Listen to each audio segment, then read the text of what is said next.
Media మిత్రులందరికీ నమస్కారం. నేను మీ సంపత్ నాయక్ని.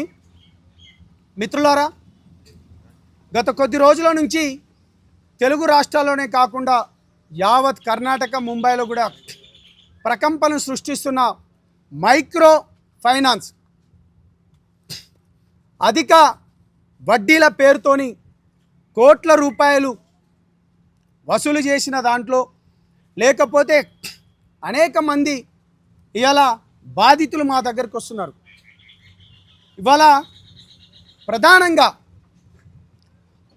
3 విషయాలు గత కొద్ది రోజుల నుంచి నేను మీకు చెప్పుకుంటూనే వస్తున్నాను. ఇవాళ మంగ్లీ గారిపైన వచ్చిన ఆరోపణలు ఏదైతే ఉన్నాయో, మంగ్లీ గారిపైన వచ్చిన ఆరోపణలు నిన్న మీ మీడియా వాళ్ళందరికీ తెలిసిన విషయమే. మీడియా మధ్యలో ఉండంగా కాల్ చేస్తూ మాట్లాడుతూ ఆ సిస్టర్ దగ్గర నుంచి నేను కాల్ తీసుకున్నతోనే, ఫోన్ తీసుకున్నతోనే కట్ చేసింది. ఒకవేళ నిజంగా తను ఏమాత్రం తప్పు చేయకపోతే మరి అన్న ఎందుకు ఈ విధంగా అని కూడా అడిగే పరిస్థితి ఉండేది. ఇవాళ నన్ను ఎందుకు సినిమాల నుంచి బ్యాన్ చేయాలని కూడా అడిగేది. కానీ ఆ విధంగా చేయలే. నేను చాలా ఇంపార్టెంట్ చెప్తున్నాను. కర్ణాటక రాష్ట్రంలోని ఒక మాజీ మంత్రి మనవడు దగ్గర నుంచి మీరు అంటే మధు కావచ్చు, దాంతో హరినాథ్ రెడ్డి కావచ్చు, హేమాకాంత్ రెడ్డి కావచ్చు, మధు, శివ, ఇంకొక ఆడబిడ్డ శైలజ గారు కావచ్చు, మీరు కర్ణాటకకు ఎందుకు పోయారు? మాకు తెలిసిన విషయాలలో 80 లక్షల రూపాయలు మీ తమ్ముడు శివ ఉన్నాడా లేదా? ఇది మా ఆరోపణ, మాకు వచ్చిన ఇన్ఫర్మేషన్. దానితో పాటు బెంగళూరు నుంచి 25 కిలోమీటర్ దగ్గరున్న నెలమంగళ, మళ్ళీ చెప్తున్నాను, బెంగళూరు సిటీ నుంచి 25 కిలోమీటర్ల దూరం నుంచి ఒక 6 ఎకరాల భూమి, ఎకరం 6 నుంచి 7 కోట్ల రూపాయలు అవుతున్న భూమి, అది ఎవరిది? మేము ఇవన్నీ ఎందుకు చెప్తున్నామంటే మిత్రులారా, దగ్గర అధిక శాతం వడ్డీ పేరుతోని ఎవరైతే చనిపోయారో బంజారా బిడ్డలే ఉన్నారు. దగ్గర 80% మంది మా బంజారా బిడ్డలు ఉన్నారు. ఇవాళ చనిపోయిన దాంట్లో కూడా మా బిడ్డలే, మా బంజారా బిడ్డలే. ఇవాళ ఉస్మానియా బ్రదర్ ఆఫ్ చేయండి బ్రదర్. ఇవాళ ఉస్మానియా బిడ్డ కూడా రామ్దాస్ అనేటనే అతను కూడా ఇక్కడ చదువుకున్న వ్యక్తే. ఇతను 40 లక్షల రూపాయలు ఇచ్చాడు. ఇతను 40 లక్షల రూపాయల ఇచ్చి ఇవాళ ఎక్కడ పోయిండు? గోతిలో పడుకున్నాడు. ఇవాళ దీనిపైన మీరు ఆన్సర్లు చెప్పాలి. దయచేసి మీ అందరికీ నేను సవినయంగా వివరించుకుంటున్నాను. ఎందుకు మేము ఇంత పోరాటం చేస్తున్నామంటే, కొంతమంది అంటారు పాపం బంజారా బిడ్డ కదా, లేకపోతే ఎందుకు ఇవన్నీ అంటున్నారు. ఇవన్నీ నేను చెప్పే మాటలు కాదు, నేను చెప్తుంది కాదు. బాధితులు మాకు ఇప్పటి నుంచి లేటెస్ట్గా వచ్చింది. రమావత్ లక్ష్మ సీత ఎన్ని కోట్లు ఇచ్చిందంటే దగ్గర 44 కోట్ల రూపాయలు, 4.5 కోట్ల రూపాయలు, 90 లక్షలు. వీళ్ళంతా ఏజెంట్లు. దాని తర్వాత 90,000, దాని తర్వాత 1 crore, 60,000, 60 లక్షలు, 40 లక్షలు, 20 లక్షలు. అంటే దగ్గర ఇవన్నీ ఇంకా నేను చదువుకుంటూ పోతే చాలా లిస్ట్ ఉన్నది. ఇవాళ ఇంతకుముందు తొలి వెలుగు అన్న ఒకసారి ఉన్నప్పుడు మాట్లాడిండు. స్వయంగా బాధితుడు తను కాల్ చేస్తూ మమ్మల్ని కాపాడండి అనుకుంటున్నాడు. ఇవాళ మేము చెప్పేది నిజాలు బయటికి రావాలి. బెంగళూరులో ఎన్ని ఆస్తులు ఉన్నాయి అవన్నీ బయటికి తీయాలి. ముంబైలో ఎక్కడెక్కడ ఆస్తులు ఉన్నాయి బయటికి తీయాలి. ఇక ప్రధానంగా నల్గొండ జిల్లాలో ఎవరైతే మెయిన్ కల్ప్రిట్ బాలాజీ, అతని తోడున్న మధు అరెస్ట్ అయినప్పుడు గత కొద్ది నెలల క్రితం నల్గొండ ఎస్పీ గారు అరెస్ట్ చేసినప్పుడు మీ అందరికీ మీరు ఈ వీడియో విజువల్స్ మంచిగా చూపండి. ఈ ఆమీర్ పటేల్ అనే వ్యక్తి ఎవరు, ఇతను ఎందుకు వాళ్ళను విడిపించడానికి ఢిల్లీ నుంచి నల్గొండకు రావడం జరిగింది. ఇక్కడున్న మధు గురించి మీకు అందరికి తెలిసిన విషయమే. ఆమీర్ పటేల్కు మధుకున్న సంబంధం ఏంది, ఆమీర్ పటేల్కు ఇక మధ్యలో ఉన్న శివ చౌహాన్ ఇతను ఎందుకున్నాడు, దాని తర్వాత అభిషేక్ అనే వ్యక్తి, మీరు ఇప్పటిదాకా తను కూడా అభిషేక్ అనే వ్యక్తి ఎందుకున్నాడు, దాని తర్వాత భరత్ చౌహాన్ ఎవరు, మధు వాళ్ళ బావ. ఈ ఒక్క ఫోటో చాలండి, మిగతాది ఏదొద్దు. ఈ ఒక్క ఫోటో పైన ఇన్వెస్టిగేషన్ చేయండి. మేము రాత్రి పగలనకుండా చాలా మంది దగ్గర నుంచి ఎందుకు ఏందన్నా కానీ నిజాలు బయటికి రావాలి, న్యాయం బతకాలి. పేద బిడ్డలు ఇవాళ చనిపోతున్నారు, పేద బిడ్డలు చనిపోతున్నారు. దీనికి ఆన్సర్ కావాలి మాకు. దీనికి ఎవరు ఆన్సర్ చెప్తారు? ఇవాళ దీనికి ఎవరు ఆన్సర్ చెప్తారు? నాకు సంబంధం లేదన్నారు కదా మంగ్లీ గారు, నన్ను మభ్యపెట్టిండ్రు కదా నీతి నిజాయితీ ధర్మం ఉన్నంతో. ఇదిగో 28 కొండపల్లిలో, నల్గొండ జిల్లా కొండమల్లేపల్లిలో 28 కోట్లు వసూలు చేసిన ఒక వ్యక్తి నిన్ననే ఎట్లా పట్టణంలో చనిపోయాడు. చూపండి ఇప్పుడు 28 కోట్లు పేద బిడ్డలను. రైట్, హెడ్లైన్ మీకు కూడా చదివి వినిపిస్తాను. 28 కోట్లు వసూలు చేసిన వ్యక్తి మృతి, దిక్కుతోచని స్థితిలో బాధితులు. నల్గొండ జిల్లా కొండమల్లేపల్లి పట్టణంలో ఓ భారీ ఆర్థిక మోసం వెలుగులోకి వచ్చింది. అధిక వడ్డీ ఆశ చూపించి 28 కోట్ల మేర అప్పులు వసూలు చేసిన వ్యక్తి ఆకస్మికంగా మరణించడంతో బాధితులు రోడ్లో పడ్డారు. వివరాల్లోకి వెళ్తే పట్టణంలో ఇస్తరాకుల వ్యాపారం చేసుకునే చిన్న కంపెనీ నిర్వహిస్తున్న వరికుప్పుల శేఖర్ అనే వ్యక్తి. ఇది ఒకరిద్దరు చేస్తున్నాయి కాదు, ఇది అనేక వర్గాలుగా, అంటే బాలాజీది ఒక వర్గం, మధుది ఒక వర్గం, వీళ్ళంతా ఏజెంట్ సిస్టమ్. దాని తర్వాత భీమా నాయక్ అనే ఒక వర్గం.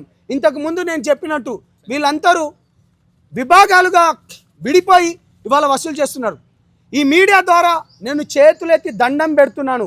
అశోక్ రాథోడ్, ఒక గిరిజన సంఘాలు మిత్రులు కత్తి సైదుల మాదిగ గారు కావచ్చు, లేకపోతే వినోద్ గారు కావచ్చు, నీతి న్యాయం బతకాలి అన్నలారా అక్కలారా చేతులెత్తి దండం పెడుతున్నా. అధిక శాతం వడ్డీ పేరుతోని వాడు మిమ్మల్ని గుంజుకొని తర్వాత వాడు మీకు డబ్బులు ఇవ్వట్లేదు. కొన్ని వందల మంది ఇవాళ అడుగుతున్నారు, ఇవాళ వందల మంది మోసపోతున్నారు.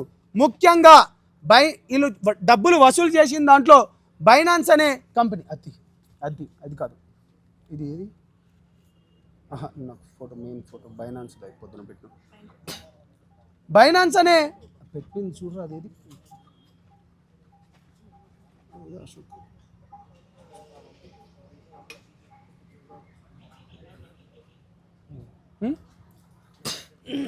ఈ బైనాన్స్ కంపెనీ అనేది ఒకసారి దీనిలో చూడండి. ఇది ఏ దేశం నుంచి ఆపరేట్ అవుతుంది, దీంట్లో ఎన్ని వందల కోట్ల రూపాయలు ఉన్నవి.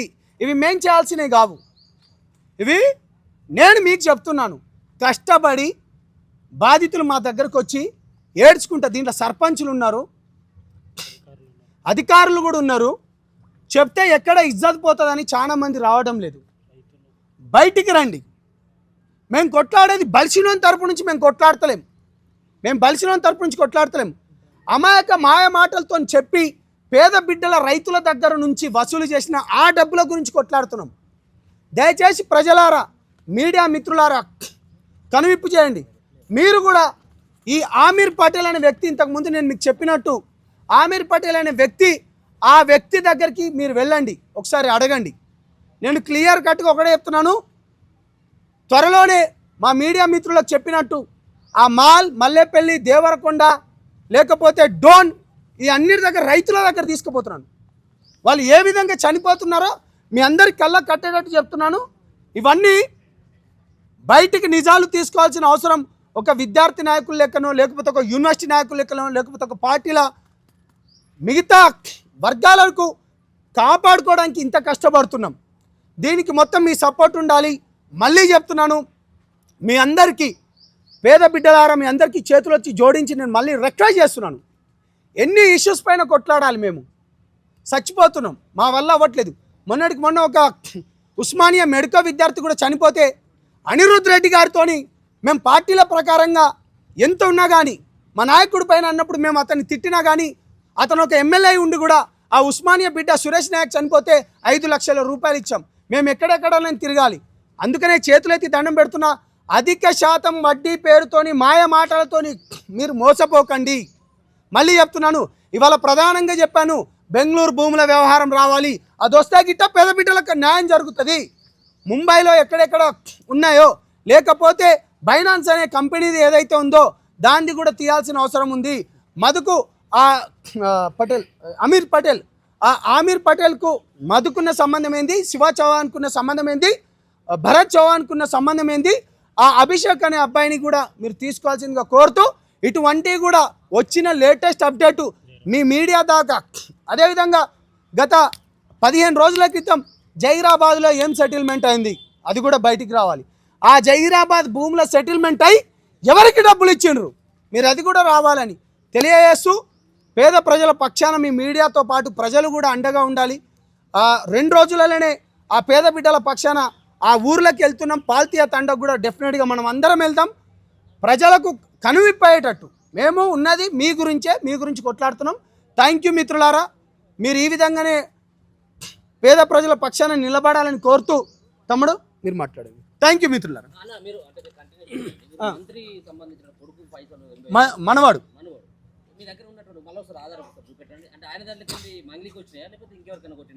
నేను ఏమంటున్నా అంటే, ఆరోపణలు మా దగ్గరకు వచ్చినాయి ఎవిడెన్స్ ఇవన్నీ. నేను అతని పేరు ఇప్పుడు రివీల్ చేయలేను. అతను 80 లక్షల రూపాయలు ఇచ్చాడు. అతని దగ్గర ఆ 80 లక్షల రూపాయలు తీసుకునే క్రమంలో ఒక డిఫెండర్ కార్లు, ఫార్చునర్ కార్లు, వాళ్ళకు గన్మెన్లు, దాని తర్వాత మధుతో పాటు శివ చౌహాన్ ఎందుకు పోయిందా లేదా అంటే మాకున్న డౌటు. మేమేమంటున్నామంటే, ఆ 80 లక్షల రూపాయలు తీసుకునేటప్పుడు ఫోన్ CDR మొత్తం తీస్తే అన్నీ వెళ్తాయి.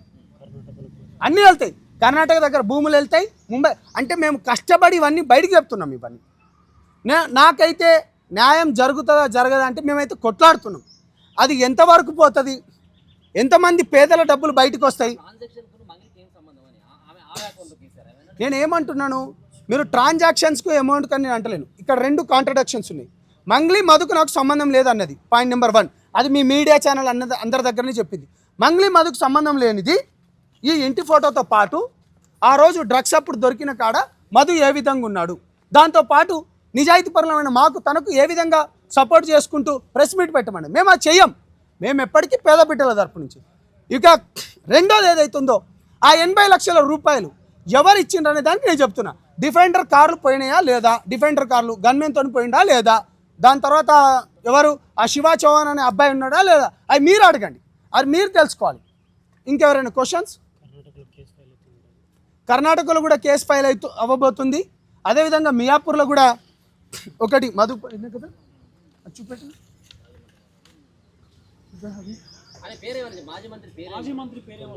త్వరలో మొత్తం చెప్తామన్నా విత్ వివరాలతో. నేను మీరు అడిగినప్పుడు కూడా మేము ప్రతిదీ చెప్పుకుంటూ వచ్చినాం.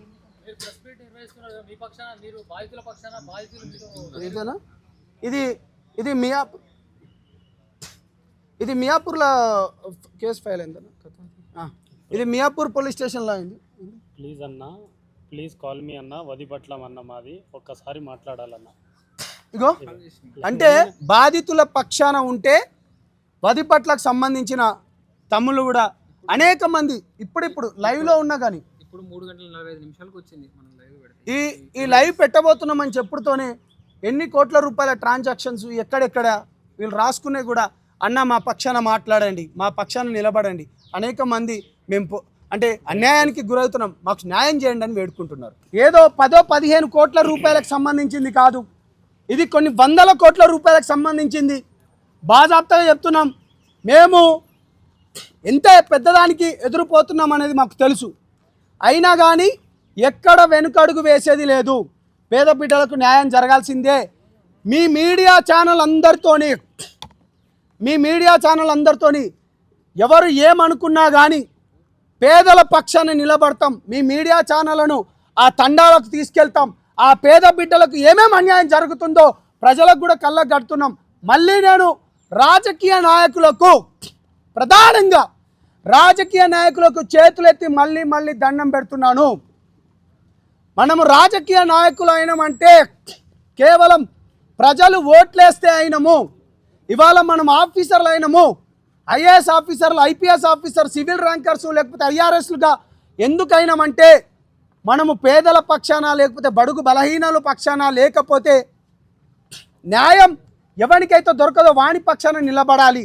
ముఖ్యంగా రాజకీయ నాయకులారా, మీ అందరికీ చేతులెత్తి దండం పెడుతున్నా. బాధితులను కాపాడండి. విక్టిమ్స్ దీంట్లో ఎవడెవడైతే ఉన్నాడో వాడు చట్ట ప్రకారంగా శిక్షించాలి. బాధితులందరికీ డబ్బులు రావాలని తెలియజేసుకుంటూ, మిగతా రేపైనా ఎల్లుండైనా మీ మీడియాతోని ఆ తండాలకు వెళ్దామని తెలియజేసుకుంటూ, బాధితులకు ఎవరైతే న్యాయం జరగాలి, కల్ప్రిట్స్కు శిక్ష పడాలి. థ్యాంక్ యూ మిత్రులారా.